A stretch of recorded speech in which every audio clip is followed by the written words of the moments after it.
Chapter 144, The Wolf and the Embarrassment. Foul language in the market, many people have not heard it, but this is above the court. The eunuchs standing next to Shen Lang were all stunned. It was only then that everyone realized that this was not what they had imagined. After all, he entered the den of thieves like the heavenly sect. Just listening to what he said, I am afraid that the Xiao family will suffer it. The officials of the Ministry of Rites have always paid attention to the word etiquette. If they usually encounter this kind of thing, they are afraid that they will stand up and reprimand them early, but now they look at Xiao Dingfei, look at the emperor, and think that this is the emperor's savior. Don't dare to say, don't dare to say. They all buried their heads and became shrunken turtles. Xiao Yuan said angrily, Holy Lord. Shen Lang said so rudely at first glance, his face also fluctuated, and his brows furrowed, but he was a little embarrassed. Xiao Dingfei had already prepared his words, and also said to him, Filial piety comes first. He who is the son of man cannot repay the kindness of his mother, and he is already unfilial. If the saint wants to force him, it is better to tie up the minister and put him in prison in the name of the heavenly sect rebellion, and the minister will die a clean death. Shen Lang immediately said, How can this be made? He glanced at Xiao Yuan and sighed, It is difficult for a Qing official to decide family affairs, and I can't do it.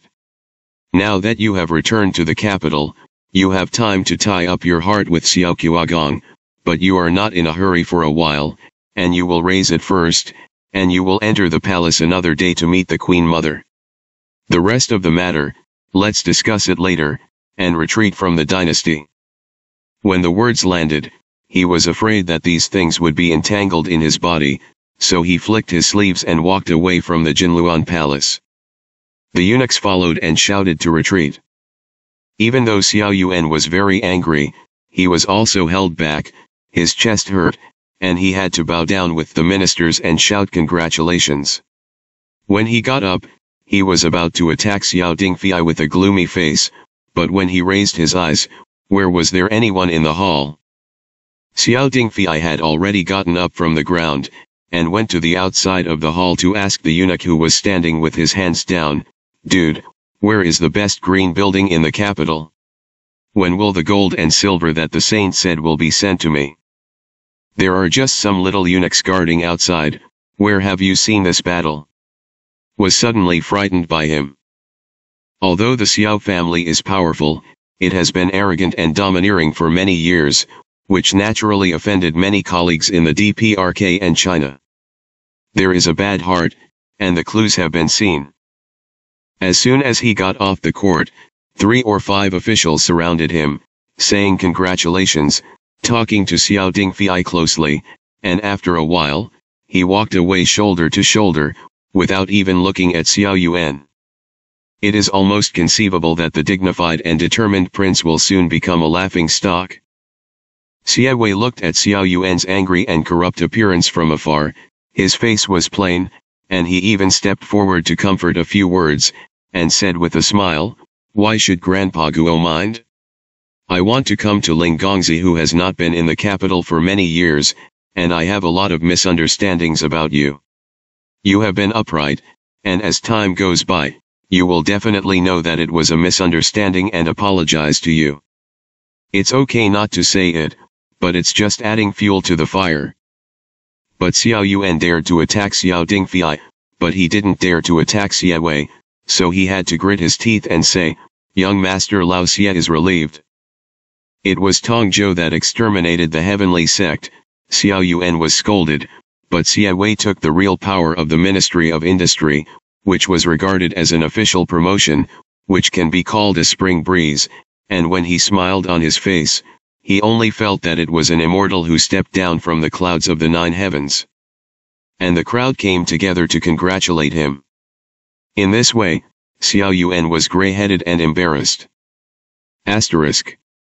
Xie Wei finished coping with it for a while, and when he was about to leave, a little eunuch hurriedly came and invited him to the south study. I want to know that it was Shen Lang Xian him.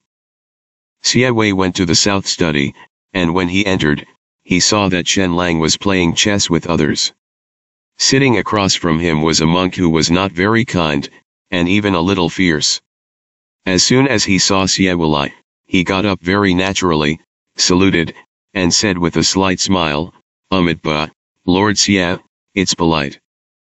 Xie Wei bowed and smiled. "I haven't seen the circular machine master for a long time, but now I look more and more peaceful. It seems that Buddhism has made progress."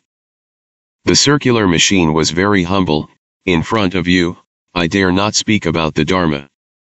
One of these two people is the national teacher of the dynasty, and the other is the emperor's imperial teacher." When Shen Lang was able to ascend the throne smoothly, he relied on the help of these two people, so he was also very familiar with each other. Shen Lang didn't need to say anything. He threw a chess piece back into the chess box in his hand, and only said, "I am talking to the master about the 10,000 Ziozi of the heavenly sect. This Fang lost the law with the master in the past, and the thief's heart is not dead, and now it is a disaster for the world, which is really a big trouble for me. What do you think of the son of Dingfei who came back this time?" Xie Wei asked rhetorically, "What does the Holy Lord think?" Shen Lang said, "I and Dingfei really haven't seen each other for 20 years, how can we fully remember his appearance? It's just that I also had temptations when I talked to him about my childhood in the temple, and he still remembers some interesting things. I deliberately made up something that I didn't have, and he didn't remember it, or didn't dare to confirm whether it was, but it was a bit true.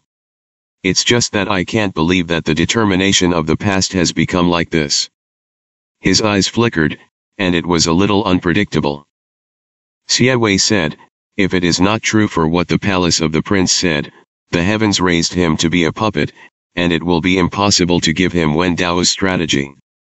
It is the talent of Zhonyang in the past, and it is common for him to give up without learning the day after tomorrow. Compared to whether this person's identity is true or not, the Holy Lord is probably more worried that this is a ploy set up by the heavenly sect, right?" Shen Lang sighed, "Mr. Zai, too." He stood up and paced in the south study with his hands in his hands. "If the heavenly sect really wants to use him as a puppet, how do you know that it is not the heavenly sect's ploy to come to the capital now? Just." Xie Wei continued, "It's just that after all, this person is the former life-saving benefactor of the saint, and there are all the people in the world, so it is very difficult for the saint to do." Shen Lang said, "This is where the tricky part is." When Xie Wei heard this, he laughed. "Why should the Holy One worry?" Shen Lang and the circular machine monk all looked at him. Xie Wei said, "Since the saint is thinking of the old feelings, and there are all the mouths of the world, it is common to double the kindness of the son of Dingfei." The Jinluan Hall allowed him to talk nonsense, which shows the thickness of kindness. If this matter is a ploy of the heavenly sect, sooner or later it will be revealed. Instead of letting go of Dingfei Shizi, it is better to leave him to watch under his nose. If he really has nothing to do with the heavenly sect, the Holy One naturally does not need to be in a dilemma. If he is still entangled with the heavenly sect, the Holy Lord has already treated him very kindly, and he will be to blame for killing him at that time. Who in the world can blame him? Shen Lang pondered for a long time and said, "In this way, it can be regarded as the end of my benevolence and righteousness. By the way, I heard that you were assassinated on your way back to Beijing." Xie Wei nodded. "The assassins in the group are all dead soldiers, and it seems that they are coming towards the son of Dingfei." Shen Lang asked, "Can you leave a living mouth?" Xie Wei said calmly, "In the end, there was one left, but the minister saw that he was a dead soldier, and he knew that he couldn't speak, so he ordered someone to kill him." "Ah, such a..."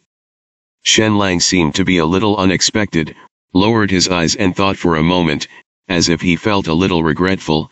"That's really a pity. It's just that he doesn't mean to pursue it at all." Xie Wei said, "It's the minister who is too hasty."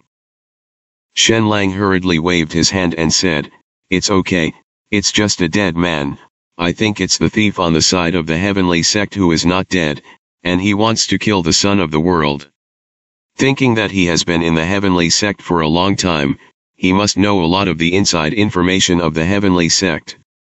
Now that he has just returned to the capital, it is not very suitable, but in the future, he can be asked to talk more, but Mr. Xie will have to bother. Xie Wei bowed down and said, the minister should make the merit for his crimes. Shen Lang laughed, Mr. Xie's words are serious. In this way, he finished talking about the matter, and asked Xie Wei to sit down and talk about a game, and then ordered the eunuch who was waiting around him to personally send Xie Wei out of the palace. As soon as Xie Wei left the south study, the circular machine monk looked at the indistinguishable black and white two suns on the chessboard, and there was some thought in his eyes, and said, the dead man has caught his mouth alive. If he is brought back to the capital, he may not pry his mouth open. After all, who is not afraid of death? Especially the one who walked in front of the Hades palace. Xie Zhuan caught it and killed it directly, which really did not match his calm and prudent temperament. Shen Lang let out a long breath. Raising his hand and lifting it slightly, the chess pieces on the chessboard were all shocked to the ground. He sneered, if Mr. Xie doesn't kill this dead man, how do you know that if he really captures the capital, will the mastermind behind the trial be the heavenly sect or someone else? If you don't stop the assassin, it may be my life-saving benefactor who dies. If you catch the assassin and come back, I am afraid that the trial will be Xiao Yuan, the Duke of Dingguo. Between the two dilemmas, it is better to kill this dead man. After all, if the heavenly sect really had such a powerful dead soldier, why didn't they need to do it earlier? Either kill with one blow, or don't make a move, although Xiao Yuan is my uncle, but it's really a bad thing, and if he doesn't do things cleanly, he has to take care of Mr. Xie for him. If he hadn't met Mr. this time, what he did behind his back would have been shaken out. Wouldn't it make the world wonder what had happened back then? Between the words, it was already a slaughter. The circular machine monk then knew that the emperor had moved his murderous intention against the Xiao family, and Xiao Dingfei was afraid that he could really become a good move. It's just that. He was more curious about another point. For example, the two people under Xie Wei's hand, the sword, Qin, and sword books were inevitably too powerful, and Dingguo Gong sent a team of dead soldiers, but they couldn't please them. Asterisk.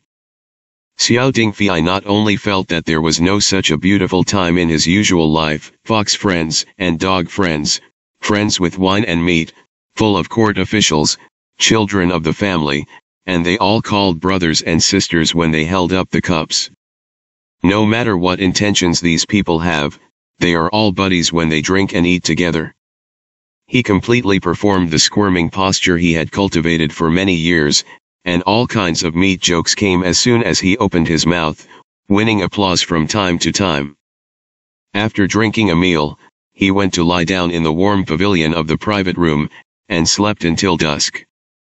The butler sent by the Quagong mansion to pick him up was half angry downstairs. But he was not in a hurry, and when he woke up, he came down the stairs with a deep foot and a shallow foot, and when he saw the group of people waiting below, he didn't even pay a glance, and jumped into the carriage waiting outside, but suddenly remembered something, and stood still on the wheel. The butler inevitably urged him through gritted teeth. Unexpectedly, he actually said, "Go to Zhang Shilang's mansion first. I heard that the second girl Zhang is very good looking, compared to that bullshit Xiao Shu. People go to the capital to worship the land first. I have to go and worship in person." The butler was dumbfounded. The Dingguo mansion intended to take Xiao Dingfei back to see the depths, and the family had been waiting for him almost all day, so he actually said that he wanted to go to the Zhang mansion? The housekeeper was originally the henchman of the current Duchess of Dingguo, Lu's family, and when he heard that he had killed a Dingfei Shizi halfway, he naturally knew that it was not good. There is only one son. Originally, Xiao Ye's son was 9 out of 10. But there is one more Xiao Dingfei, who is still the emperor's savior, and God knows what kind of battle will start in the Kuagong mansion. The housekeeper followed the Lu family and was also loyal to Xiao Ye, and it was not pleasing to the eye when he saw Xiao Ding's tour. I want to say no right now. But when I think about it, wouldn't it be good that he doesn't understand the rules so much? Such a reputation spreads, and it would be a fool's dream to want to snatch the position of the prince of the country's mansion. So the housekeeper's eyes rolled around, but he didn't object, and really ordered the coachman to drive him to Jiang's mansion in a carriage, handed over the post, and bluntly said that he wanted to visit Zhang Er. This made Zhang Boyu frightened. Anger followed. In the morning, when the Jinluan palace was meeting, he could see it clearly. How could he not know what a ridiculous man this Ding Fei prince who had just returned to Beijing was? Outrageous. Zhang Boyu was in the study, so angry that he stood up directly after patting the tea case, and said loudly, "Ridiculous. What kind of system? Quickly let people get people out? How can my daughter's reputation make him ruined?"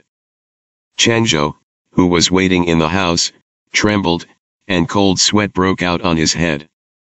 But he stood there as if there were roots under his feet. Zhang Boyu saw that he had stood for a long time without moving, and couldn't help but say angrily, "Why don't you go yet?" Changzhou smiled bitterly. The second girls just passed by and heard it, and they have already gone to see it. Zhang Boyu was stunned.